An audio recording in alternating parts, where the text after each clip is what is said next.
Hier is het alweer begonnen, in het oude gebouw van de Frieslandbank in het centrum van Drachten. Het gebouw stier leeg doet Andrea Jager van Snits het Orenlierlien in het eeg kregen. Zij had er een bedrijfssammelgebouw van maken, maar dan wel krekt oors als oors. Dus ik zie gewoon naar het pand, wat heeft dat voor uitstraling, wat voor merken is er in die betreffende plak. En voor Drachten wie financieel hier het beste thema. En die thematische koppeling van bedrijven had ervoor zorgen dat het gebouw zomaar vol ziet. Het gebouw is opdeeld in 15 kantoren en ze worden alle gebruikt. Het concept is zo'n succes dat er zo'n kwart een tweede vestiging in Ljouwert is. Daar zei de ING Goedenier in de eigenaar dat ze het redden van het gebouw net meer nodig hadden.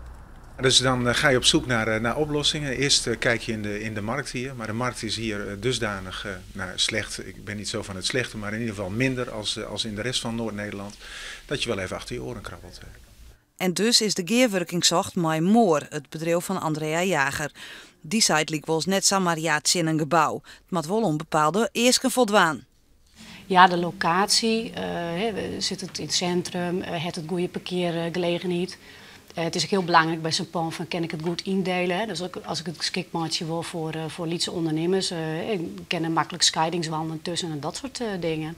En dat stiert bij dit gebouw wel goed. Het stiert in het centrum en er is genoeg ruimte om nieuwe kantoren te maken. Maar voordat het saffier is, moet er nog mooi wat werk verzetten worden. De eigenaar verneemt nu al dat de belangstelling voor het gebouw toeneemt, nood moorden met waande is. In de basis is het niet makkelijker, maar doordat we er meer aandacht aan geven, of Moor geeft er meer aandacht aan, is het eenvoudiger om op te knippen. Dus wij knippen en plakken de panden op in kleinere units en dan zie je ineens dat de interesse voor een dergelijk pand weer toeneemt.